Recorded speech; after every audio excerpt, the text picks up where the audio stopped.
Well, I've got to go back to work in 15 minutes, so I'm just trying to think about that. Bummer. Take guard, man the barricades, patrol the cover boundary. At last the time has come, this is a cricketing emergency. I'll take this down as soon as we're ready then. Every cricket revolutionary, take up your bats and stumps for the test match insurgency. At first they tried to silence us, but we would not be silenced. They threatened us with lies, so we threatened them with violence. Che Guevara, Sangakkara, Joseph Stalin, Douglas Jardine, Robespierre, Darrell Hare, Vladimir Lenin, O'Brien Kevin, guerrilla cricket. It's not about the winning, it's about... Hello everyone, and welcome to sunny Sydenham for your Thursday dose of the Indian Premier League. It's going to be the Sunrisers Hyderabad against the Royal Challengers Bengaluru once again. And joining me remotely from Mumbai, it's Sanindo. Good evening from Mumbai. Lovely evening, beautiful breeze. Fantastic, and slightly closer to home, from not too far away in South London, it's Jack. How you doing, Andy? Yeah, it's not raining as much as it said it was supposed to. Well, it is the start of the cricket season in England, so when better time for lots of rain. Anyway, no such problems in... where's this game being played? Which one's it in? It must be in Hyderabad. Hyderabad. Yes. Yes, it is in Hyderabad. No such problems in Hyderabad as far as I know. So to start us off, Jack, have you been surprised by how good the Sunrisers have been this season? I think I've been surprised by how consistently good. Like, it was always a possibility that their team could do some crazy things with the players that they've got. But the fact that they've sort of done it, what, five times in their matches so far? Well, so far is what has surprised me. I mean, obviously, Travis Head's having quite the tournament, and Abhishek Sharma has been maybe not a revelation, but is certainly having a breakout year. To the extent that the two of them have actually made us forget that Heinrich Klaasen is averaging 50 at a strike rate of 190. He doesn't get in that much now. it's that good. And then you've got Cummins. His captaincy's been good, and his bowling's been really, really good as well. So, I mean, they're looking decent.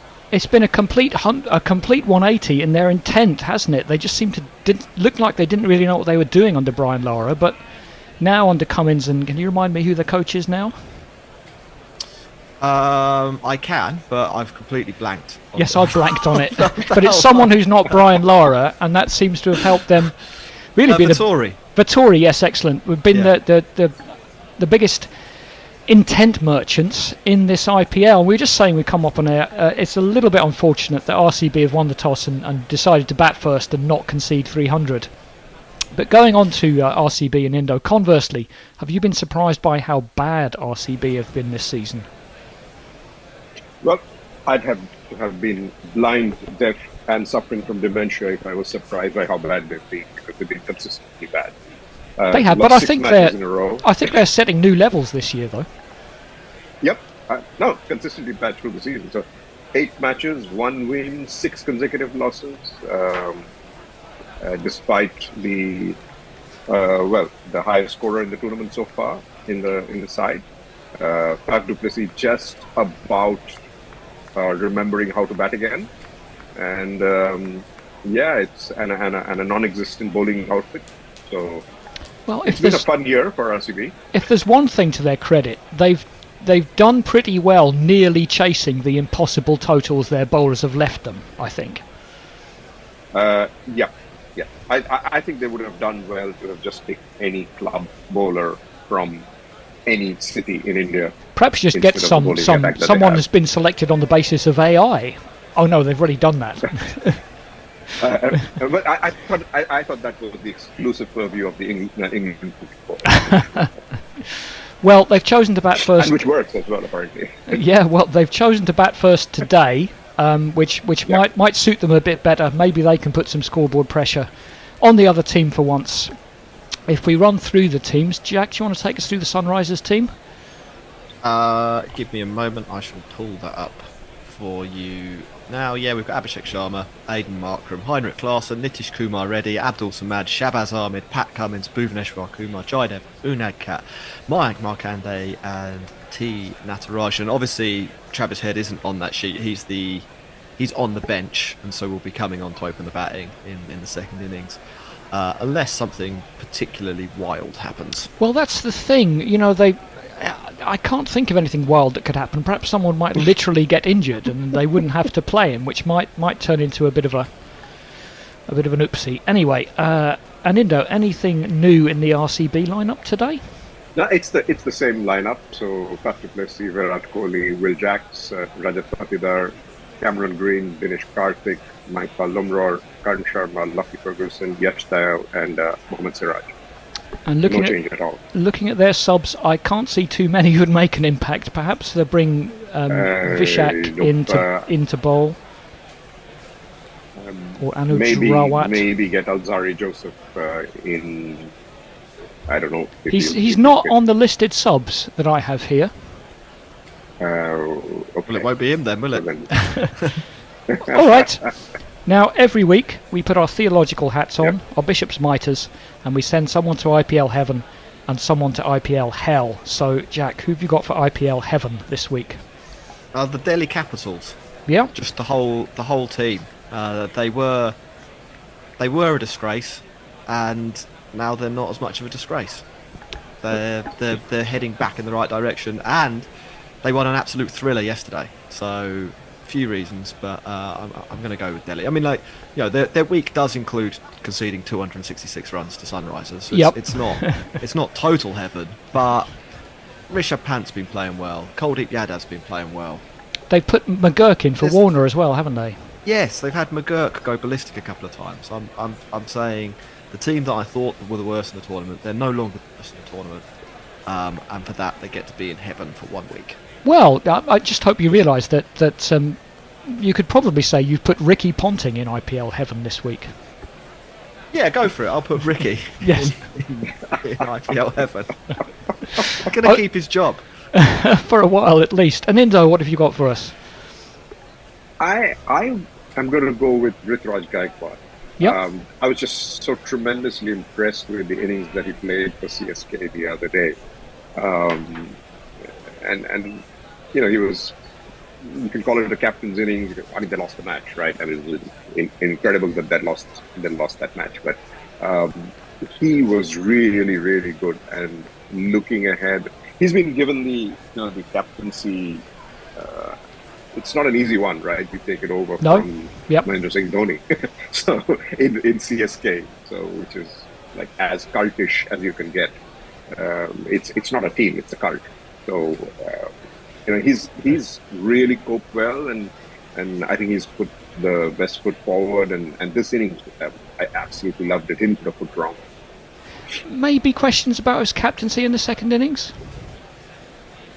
Well, when things go well, Indian fans say that it's because of Dhoni. So when things go badly, there is no reason to say it's not because of Dhoni. Yeah, okay. Well, as far as I'm concerned. In exactly the same way as happened in the game, I'm going to top Ruturaj Gaikwad with Marcus Stoinis and put him in IPL heaven for an innings that no one saw coming. 124 not out of 63. Oh, please. At the Chiphawk, of all places, he just destroyed it and absolutely took Mustafizur apart. Like I say, no one saw that coming, and it was quite a remarkable innings. And a little bonus shout for the one Lucknow fan who was giving it super large, surrounded by a sea of yellow. I think if he tried that at Millwall or somewhere, he would literally be in heaven by now, or hell. But fair play to him. That's the confidence that you should take into life. Okay, from good to bad, and we'll reverse the order. Anindo, who've you got for IPL hell this week? I've actually got Virat Kohli with his dismissal. I mean, he just the no ball, yeah. Berserk. With the delivery, which clearly was dipping, and he just went completely berserk. He was 2 feet outside the crease. I don't know whether he knew where he was standing. I mean, I'm not sure he would have reacted the way he did. He doesn't these days usually. But it was entertaining. But yeah, it was the way he went, and I can only say talked down to the umpires was worth, I guess, every penny that he paid out from his match fees. Well, particularly because this is no longer a judgment call, is it? It's been technologised to the point where they've measured the waist of each player, and they know how high the ball's going to be when it hits the crease. So it's not even. Honestly, Michael Goff didn't really have much of a job to do. No. I mean, he had the measurement. He saw where Cooney was standing. Virat gonna Virat. They came to watch me bat, not watch the ball tracker, I guess. Jack, who have you got for us this week? I'm going to put poor old Mohit into the IPL hell. He conceded 73 runs in 4 overs, which is an IPL record. I mean, those are Basil Tampi numbers, aren't they? They're worse, aren't they? if we're honest. We had a shout of I could do that from the green room. Went up by over a run thanks to those 4 overs across the tournament, which is a shame for him. He'd been bowling pretty well. He had a great year last year, and he came crashing back down to earth thanks to Rishabh Pant yesterday. I mean, he's had a pretty good record over the years, but I guess everybody can have a bad day, particularly bowling against some of these batsmen these days. I am going to go... okay, no, carry on if you like. No, there's nothing valuable. Nothing to add? Yep, okay. I'm going to go with a man who might, I think, be looking nervously over his shoulder for his World Cup place. It's David Warner. When you're the Australian opener and you've been dropped by your IPL team and replaced by another Australian who's doing well, it's got to make you worry a little bit. And he's also got to deal with Travis Head and Marcus Stoinis. Is David Warner going to open the batting for Australia in the World Cup? Well, Cricket loves nostalgia. This is true. But Marcus Stoinis is not in the team anyway. He's not in the squad. Well, not yet. Can they change it? Well, he didn't he say he's not going to play for Australia anymore? Oh, that was news to me. I thought he made the announcement that he was just going to play the leagues 2-3 days ago. Okay, well I think they've told him he's not in the team. Oh right, well he might try and pull an AB de Villiers and sort of say, well, now I'm playing well, I've changed my mind, but I'm not sure if he's got the status to do that. All the same, worrying times for David Warner, even though it's a team game and these things shouldn't concern individuals at all. We know they do. Right, we must be pretty close to the first ball here, not too far away. So I think, so Stoinis... Okay, he's changed his mind. So after his IPL century, apparently he says he still wants to play for Australia despite not being contracted. I think it was an immediate reaction to not being contracted. Okay, he threw one up. Well, it's perhaps not unreasonable. I mean, they've probably thrown the first blow there. Right, we've got through that in pretty decent time for once. So I think we've got a couple of minutes before the game starts. Jack, did you have to rush? I can hang around until first ball if you want. Until we start, yep. If you want to kick me out. No. Okay, so I guess RCB have pretty much no chance of making the playoffs now. You've got to think. I mean, 7-7's the best they can do. Sunrisers maybe have eyes on the top 2. I think they should do. They could, yeah. Unless the Rajasthan Royals... well, if the Rajasthan Royals suddenly, have a royal meltdown, yep, you could